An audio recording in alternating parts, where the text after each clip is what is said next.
তুমি কি মনে করছো আমাকে ঠকিয়ে জিতে গেছো? আজ পর্যন্ত কেউ কাউকে ঠকিয়ে কখনো জিততে পেরেছে? তুমিও পারবা না।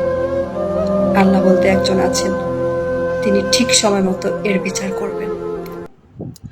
আজকে আপনাদের মাঝে গরুর মাংসের ইউনিক একটা রেসিপি শেয়ার করব। চলুন তাহলে দেখে নিই। এইখানে আমি আধা কেজির বেশি আছে সলিড মাংস নিয়েছি।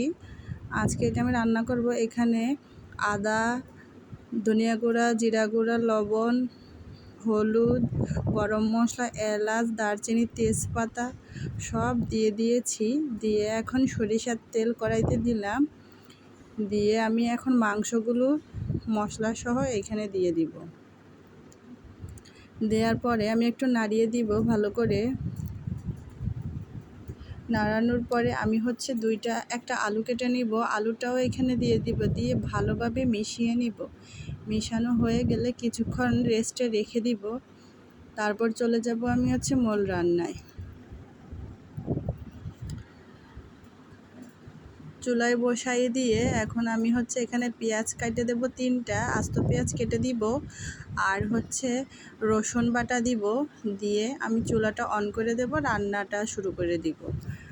তবে আপনারা যদি আমার এই নিয়মে রান্নাটা করেন না, আপনাদের রান্নার স্বাদটা এত টেস্ট হবে, আশা করি আপনাদের আর বাইরে যেয়ে খেতে হবে না। হোটেলের মতোই রান্নাটা বাসায়ও করে নিতে পারেন, হোটেলের চেয়েও অনেক ভালো হবে আশা করি, আপনারা যদি আমার এই নিয়মটা ফলো করেন। যাই হোক, যারা আমার চ্যানেলের ভিডিওগুলো দেখেন সবাইকে অনেক ধন্যবাদ। বেশি বেশি করে লাইক, কমেন্ট, শেয়ার করবেন, আমাকে সাপোর্ট করবেন। আমি যেন আপনাদের মাঝে আরও এর থেকে সুন্দর সুন্দর রান্নার রেসিপিগুলো আমি শেয়ার করতে পারি। এই যে দেখতে পাচ্ছেন আমার রান্নাটা প্রায় হয়ে আসছে। আমি এখন একটু ভালোভাবে নাড়িয়ে দিব। দেয়া হয়ে গেলে আমি আমার রান্নাটা কমপ্লিট হয়ে গেছে। এখন আমি রান্নাটা পরিবেশন করে নিব।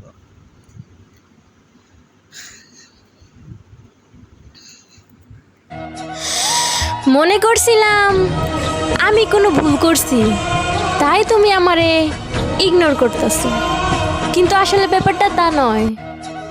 তোমার ইগনোর করার কারণ হইল আমার থেকে বেটার কাউরে পাইছো।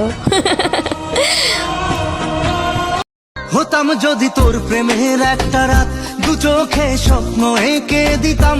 হতাম যদি তোর খাতার কবিতা, মনের সব কথা পড়ে নিতাম।